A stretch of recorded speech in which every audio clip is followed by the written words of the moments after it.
Well, it's time to ride home with Jason M4. A few things we're going to chat about on the way home. But first and foremost, I saw someone's comment, I guess, and it looks like some of the video advertisements are back a little bit. Not up to the extent that they used to be, but some of that has come back. I will report that 2 days ago, because again, my revenue that I get to look at on YouTube is always for everybody, it's 2 days behind. Wasn't back where I'd like it to be, but it was definitely a little bit of an uptrend. The last 3 days in a row was up, more up. Still nowhere near where it needs to be, but it was a decent sign. It may just be a one-off. It may not be back to that, you know, like getting better. I don't know. We'll see. But I saw someone comment, there was like a 5-minute advertisement, and they're like, I don't want to sit here for 5 minutes watching this thing to give you a little, you know, credit or whatever you call it. And I understand, and I'm not telling anyone you have to do one thing or do something one way or the other, or like sit there and watch it no matter what. You know, I'm not saying that. But I happened to see a YouTube employee's response to somebody recently because they were complaining about the whole ad boycott thing. But it led in another conversation, and they said, oh, well, this is what the YouTube employee said to me. And in order for a video producer like myself to get credit for an ad being displayed in front of somebody, either A, they just watch the whole thing without hitting skip, and then that's the end of it, or there's always the little link at the bottom left corner of the advertiser. When you click on that, sometimes it just takes you to their YouTube channel, sometimes it takes you to their website where they're selling something, whatever it is. That's the two ways to get out of an ad, basically, that gives the YouTube producer credit for the ad, or whatever you want to call it. You either click on the ad, it takes you to their site, or B, watch the ad without kicking skip. So those are the two ways to do it. And I know a lot of people just listen without really viewing my videos, like in the morning, and they're not going to sit, they're not going to do nothing either way, so they'll just let it go. But I can understand if you're one of them and you just sat through a 5-minute commercial, like, what the hell just happened? Jay Snip. Yet that one commercial still counts for pennies coming my way. I understand some frustration, and I have no control over what ad is displayed on my channel and how long it's allowed to be. It could be 10 seconds or 15 seconds or 30 seconds or 2 minutes, or apparently someone said 5 minutes. Holy crap, 5 minutes? Yeah, I wouldn't want no part of that either. So that's what I got from a YouTube employee responding to somebody else. So just some headlines today. You know, Friday, some places are closed. You know, markets are closed today, of course. You know, holiday. Except for old Jason M4. We ain't getting no holiday around here. Gotta work. We ain't taking a religious day off at work. And again, I'm not even gonna get into that. Not that I'm saying I want to. Like, just all religious holidays nonsense to me. Astrological alignments. The sun behind every major figure's head on a painting. Why is there a damn planet or a sun? Is there an alignment they're showing you on the screen and you're not getting it? It's astrological? Don't know. Another story for another time. Reflation is officially dead. Core CPI, Consumer Price Index, tumbles for the first time in over 7 years. Retail sales decline for second straight month as real earnings stagnate. Atlanta Fed slashes again quarter one GDP forecast to just half of 1%. God awful. Lowest in 3 years. China warns North Korea war could break out any moment. Japan prepares for North Korea emergency to potentially evacuate 60,000 people from South Korea, where they're stationed or living. And North Korea president orders 25% of Pyongyang evacuated. I didn't want to read that and drive, so I felt like I'll talk about some of those things as we head home together. And somebody asked me, hey, what about a forward-facing camera? Can we do that with like a little small picture view in the corner? And I thought, yeah, you know, I have the old ex-police car, and it's got a front you know, wraparound push bumper like the police cars have. And it's cool, you know. Oh, if I were to just show it to you, you'd think, oh my gosh, are you in the police car? No, I'm not. It's an ex-police car. 152,000 miles right now. This thing is long retired. 2004 model. But if I were to videotape my way home, you would easily be able to figure out where I'm going to and from every day. And that means thousands upon thousands of other people could also. I don't think I want that. So, while it would be cool to show it, yeah, I could, but I'm not gonna do that because then I'm gonna have to edit the dash camera to edit into this camera, you know, our video, and put them together and cut that piece out, only show that for a little bit. It's not worth my time and effort to just do this. It's just gonna have to stay like this for now. But anyways, I know I didn't mention Trump, but he's, you know, he's the president now, so everything I just mentioned to you, you know, his actions or inactions will affect everything I just read you. And I saw some people commenting on another recent video I just did where they were saying, oh, it's, you know, this warmongering stuff with Korea. It's been going on for a long time. Hell, that happened, I think, even back when Clinton was around at some point. It's always just saber rattling, nothing, just to get everybody feared up. Nothing ever comes of it. Thinking, well, I'm not even so much concerned, believe it or not, of what the U.S. is going to do under Trump in that regards. But we got a new leader that we didn't have before all these years in Korea, North Korea. And we have him now, you know, the son, who's now in power. Hasn't been in power all that long. And is, you know, just as crazy as the father, apparently. You know, the apple doesn't fall far from the tree, as they say. So it's not so much as what Donald Trump is or isn't going to do, because maybe Donald Trump's going to do what everybody else did. We're going to park an aircraft carrier, a little few battleships over there, whatever. We're going to just let them know we're watching you, settle down, stop with the nuclear tests, and then we're going to go away, and we're going to be one of those things again. But I don't know that they've ever evacuated a city before, North Korea, like this. I haven't looked, but this isn't the first time I've researched this stuff, and I don't recall, at least in the last 15 years or so, where they started evacuating people, and Japan said, we're going to evacuate our people from South Korea. And there happened to be that prophet guy, Dr. Arua, who has a track record, pretty good track record actually, saying that he sees North Korea shooting missiles at a United States aircraft carrier. So, you know, forgive me if I'm a little skeptical on how it used to always go versus this time maybe. And it is a maybe. It's still a maybe. It's still a maybe that maybe nothing's gonna happen. It'll be just saber rattling. They just got us all scared so that they can pass the debt ceiling in Congress, so that they can scare those people too, the Congress, into passing a huge spending bill, debt ceiling, infrastructure, spend all of it. Let's just get all that out of the way, and then the whole war drum stop beating, and it goes back to where it was, you know, 5 months ago. That's a possibility. But we physically dropped some bombs and missiles here recently. We didn't saber rattle. We actually did it.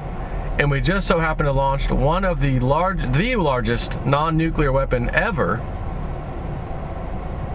into Afghanistan, which allegedly leaves like a mile in diameter or so crater. A mile-sized crater. And we thought we got 100 bad guys, but it might have only been like, I thought I saw 39 or 69 or something. How much did that thing cost again? How many? 22 million or something? Or no, it was 22,000 pounds. 13 million cost, I think. $13 million to kill under 100 people. Not really sure if the math adds up, if that's an expense I want to continue doing, if you know what I mean. But the overall picture is we've got an absolute enormous amount of debt. The whole world does. It's not just us. Europe, China, all of them. Everybody does. But everybody isn't the world's reserve currency and hasn't been the world's reserve currency, except one of us. And that's the United States. That's us. And its days are numbered. We can't forget that currency, paper, unbacked currency, has an average lifespan of around 39, 40 years. Sometimes it ends much sooner, spectacularly ends, and then, society implodes, finance implodes, everything, economically implodes along, everything goes with it. And then sometimes they stretch it out several years past its due date. So 40, 45 years, 46, I'm not sure the actual all-time high, and not the top of my head anyways, of how far they stretched it, but it was never more than it wasn't like, oh, they did it for 70 years one time. No, it's like maybe in the 40s, and that's it. From what I'm going off my brain right now. And if there happens to be a one-off that was 50 something, forgive me. But I've never run across it in all my times of researching that statistic, because I've referred to it in the past while I'm sitting at my desk, and I can go look it up real quick and see what was the actual number again. Okay. But we have to deal with this. And if you look at when we really truly had a paper unbacked currency, was when we got taken off the gold standard in 71. And if you look prior to that, so we got the gold confiscation and all that crap. We went away from paper money, or from gold into paper money, which was what, 1935, I think? 35, 45, 55, 65, 70 is 3.5, which is, or not 3.5, 35. So 35, right? 35, 45, 55, 65, 1970, oh, excuse me, yeah. 35, 45, 55, 65, and 75 would be 40 years. But it was 71, so it was less than the normal. And then they dealt with it by doing the whole take the dollar off the gold standard, because it was even though we were still using this paper currency, we knew we were going to have to spend like drunken sailors. And we needed someone to buy all that debt, buy all those treasury bonds to keep us going. Which, if you look at the chart of U.S. debt, it stays flat forever. Going back into history, it stays flat forever until 1971. Then it goes up exponentially, like unbelievable. If you just look at any of the charts they have available, year after year after year, it never goes down. It just goes up, up, up, up, and away.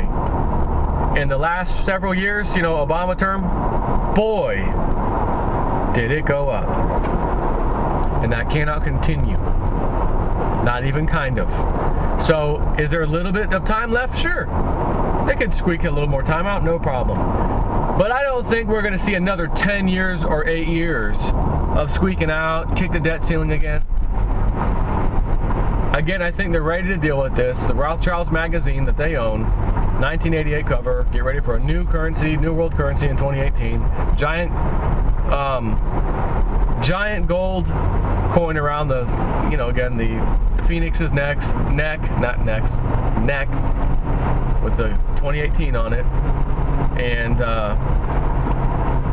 rising from the ashes, as the Phoenix does, of paper dollars. So if this whole system was designed to just continue, they'll just keep printing money, and Joe, you don't know what you're talking about.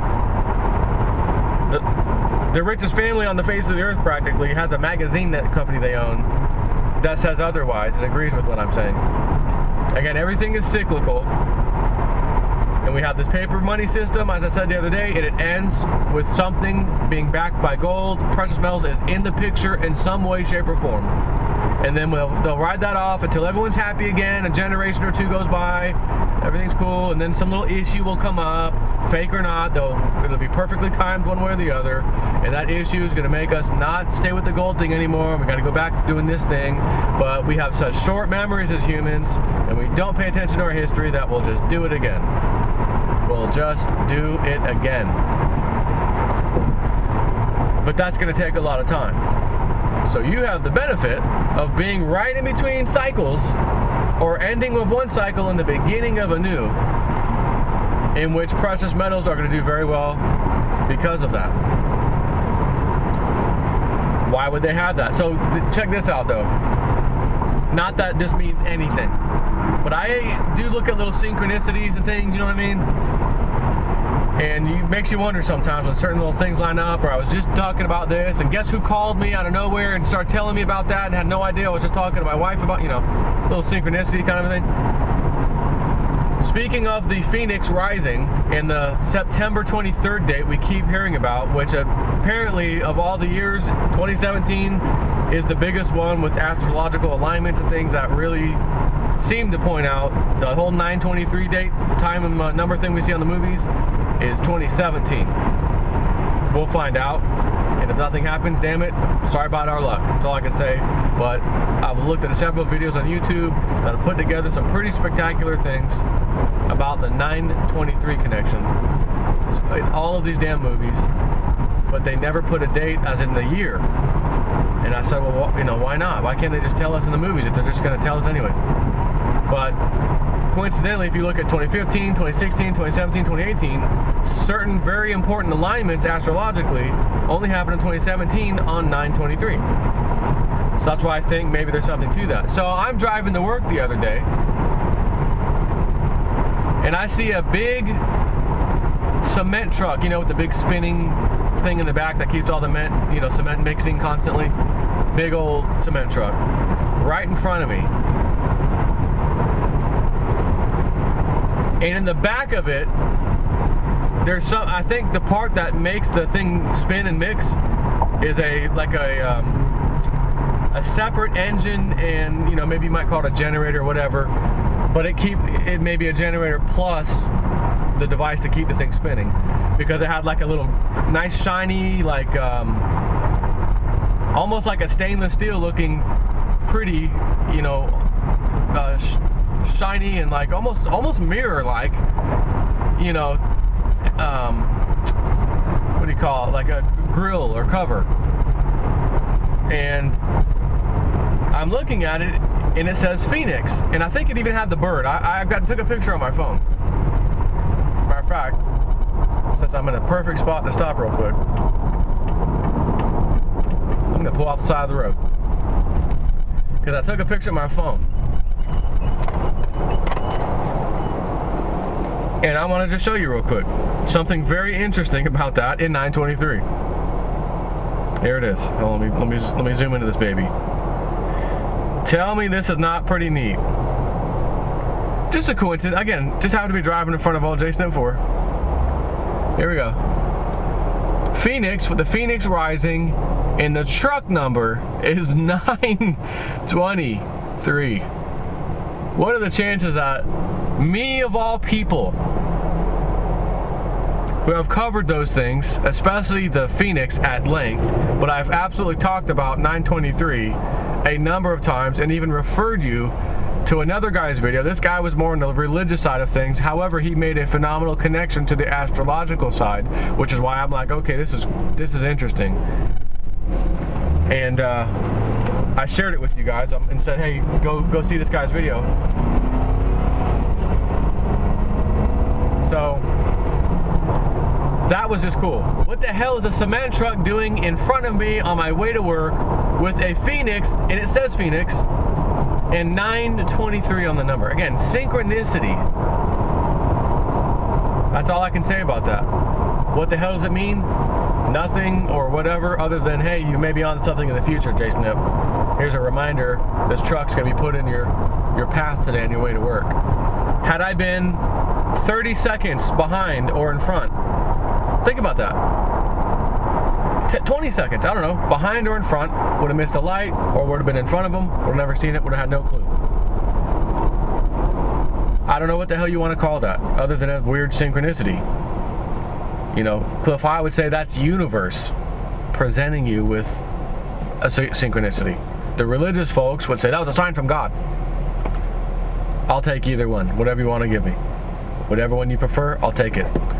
Whatever your view, I'll take it.